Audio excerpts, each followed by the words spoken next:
So I'll just say at the very beginning, if you know this is something you know anything about, then I'm not sure why you're watching this video. Maybe you enjoy it. That's perfectly all right, but you're probably not going to learn anything too much. There's nothing I'm going to tell you in this video that you don't already know if you're a pocket knife collector or enthusiast. I'm personally not a collector or enthusiast myself. I mean, not in the sense that some people really can be. But I have carried a pocket knife all my life, and it's something I've always found to be very useful. And I'm surprised that more people don't do it. And I'm guess I'm making this video maybe for some of those people to sort of, if you've been on the fence, let this be what pushes you off the fence. If you want to get one, you want to carry one. I just want to run through 5 of them. These are all, like I said, almost real icons. These are actually just about the only 5 I own. But I've always found a lot of good use in them. It's something that just kind of always comes in handy. Even if you think, oh, I probably don't need a pocket knife. Once you actually have one in your pocket, you'll end up using it 5, 6, 7 times a day, even if it is only to open packages here and there. So I think that's all I really have to say for an introduction. This isn't going to be particularly well produced, so I think I'll just go through the list. This is roughly, I guess, an order of, maybe acquisition, what someone might need, what someone might want. I'm going to start off here. This, of course, is the Victorinox Classic SD. It's maybe about $24 these days, although this is a much older one. This was a friend of mine's, and before that it was actually his father's. So this might be older than I am, but I'm sure someone could tell me exactly when this is from, just from looking at it. Very small, very lightweight. It weighs about 21 grams. It's pretty straightforward. It's got this tiny little knife blade, which could probably stand to be cleaned. It's got a small, ostensibly a nail file with a small flathead screwdriver. Has a pair of scissors. People always rave about the Victorinox scissors, and honestly, that is probably one of the main reasons to get one of these. Second only, I would say, to the tweezers, which I find to be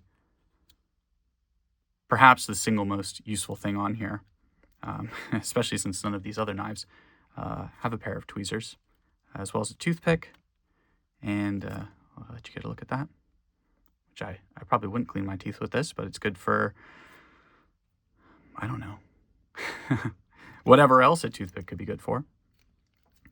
And then it has this lanyard ring, which, of course, is for putting it on my house keys, which is where I keep it.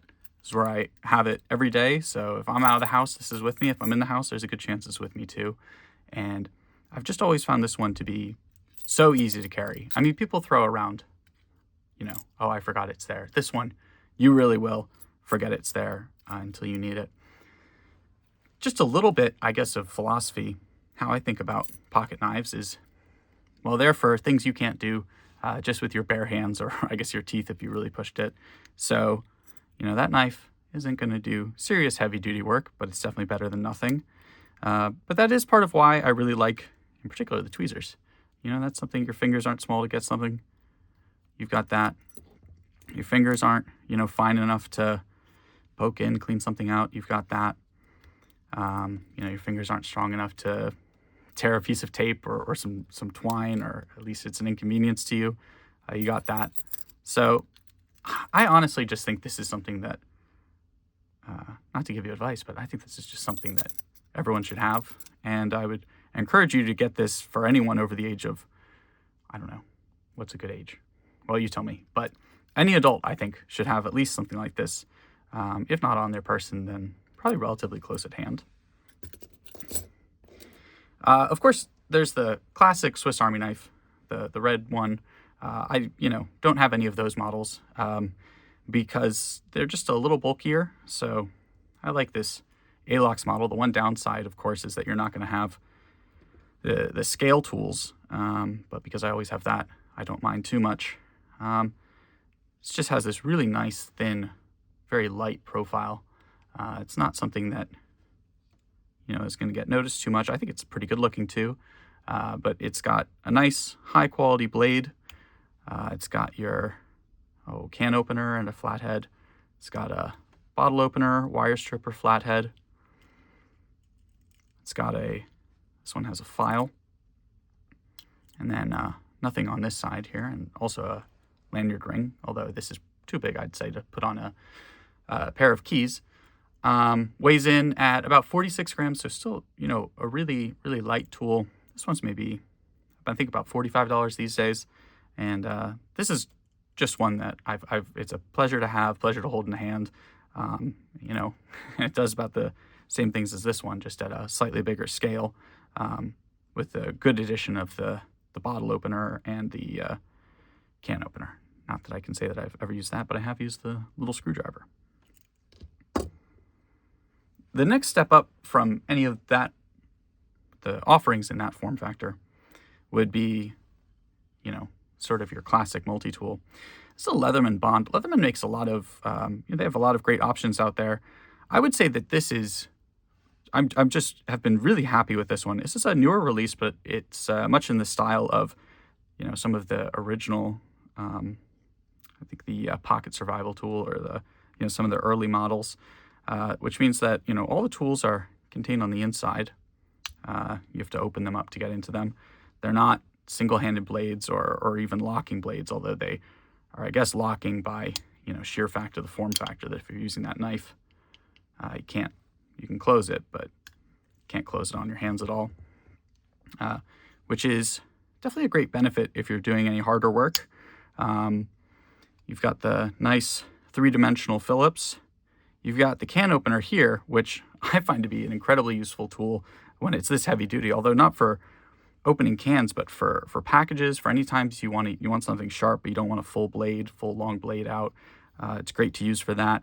I've used it even for some kind of field expedient woodworking.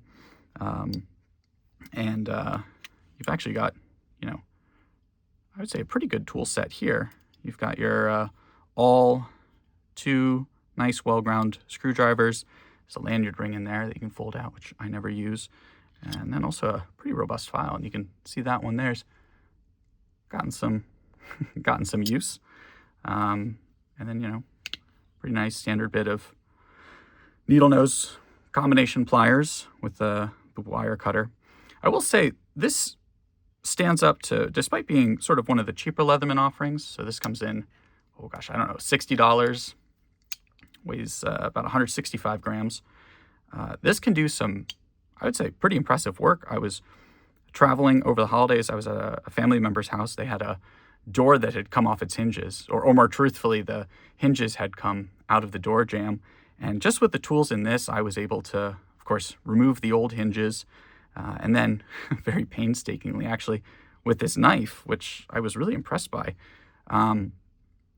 cut new mortises into both the door style and the door jamb, and then use the awl to start the screw holes, and then to use the drivers to drive those actually into a stud, which of course took a good deal of time, but I didn't have any other tools available to me. I was even using this nice ruler here along the spine, just for taking my measurements and doing my layout, using the awl as a layout knife, if that's something you're all familiar with. But you could do, that's probably far from the most interesting thing that anyone's done with the Leatherman, but I was certainly impressed by it. It's not going to replace, of course, a full complement, an actual, toolbox, but if it's going to save you a trip down the ladder, or, you're traveling, it really can be nice in those situations. And I've really enjoyed this one. It has the option to come with a pocket clip as well, which I've been tempted by, but really, just with how slim this is, I really wouldn't want to do anything to add it. Again, I also think it's nice. Nice looking too. This right here, this is an Opinel No. 8. It's a French knife. I don't think that I don't know if there's too much of a practical value add in having one of these, but I would say that they are of a really pretty good quality, and they're nice. They're just beautiful. This is sort of once you start getting into enjoy it. Maybe I am a bit of enthusiast. They fit the hand really well. This is a number 8. I guess I don't know, mid to large size hands. I find this very comfortable. It's very, very lightweight. This is, I believe, the standard model. I think this is probably beechwood. You can see I've actually, just from carrying this, kind of worn off that logo a bit. It has this interesting ring lock design you've now seen me use a few times.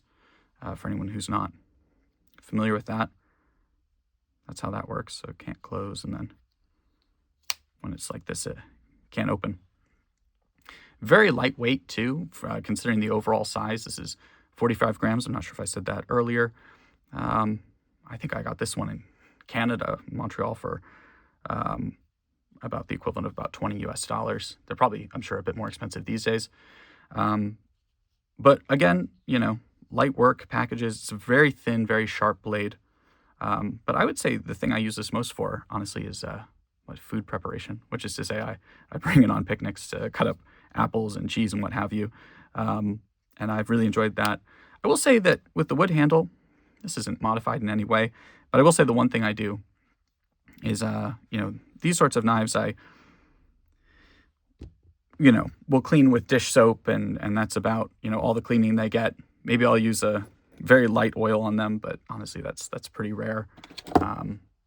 Sharpen them occasionally, even if it's just with a really, sort of cheap implement like this. I personally don't think knives have to be super incredibly sharp. But I will say the Opinel, the one other piece of maintenance I'll do is if I'm using paste wax or anything on a tabletop, a coffee table, dining table, which I do every few months in my house, since I've got it out anyways, I'll just kind of buff some of that into here, which gives it, again, just a beautiful feel, and probably helps protect the wood in the long run. The last here is a Kershaw Leek, which I've also had probably about 10 years at this point. I'm not quite sure how much these cost now.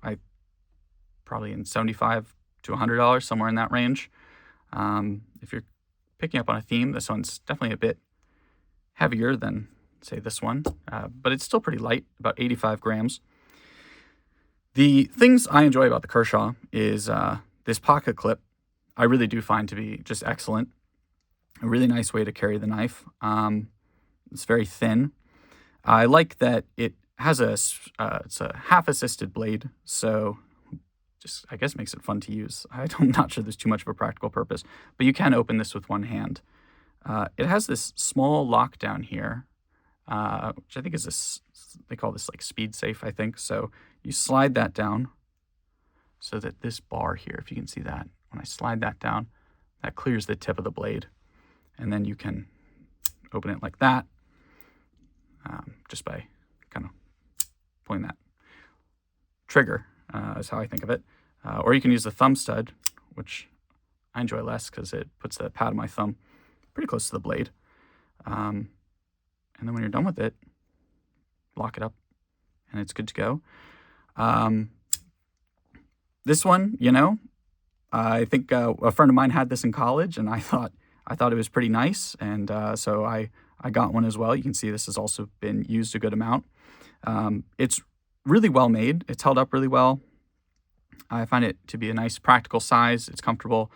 The one thing I will note is that I'm not sure if I can quite get that in frame for you, but that speed, that lock right there that I was talking about, that is a plastic component of some kind.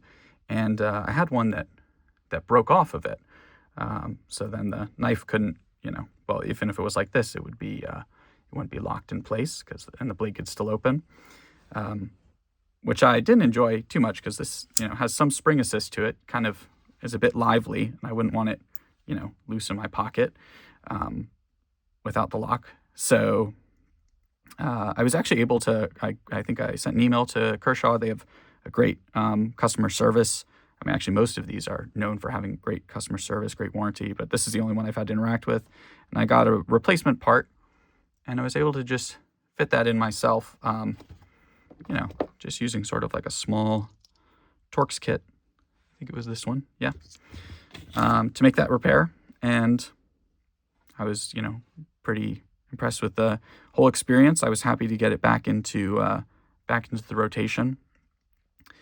And so if you're, you know, the sort of person who might want, you know, one of those single-handed blades, if you work in a warehouse, or you know, you need to be able to cut boxes, you know, while another hand's occupied, or a rope or anything like that, or you just think it's fun, which is perfectly fine as well, as far as I'm concerned. I really do like this one. I like it.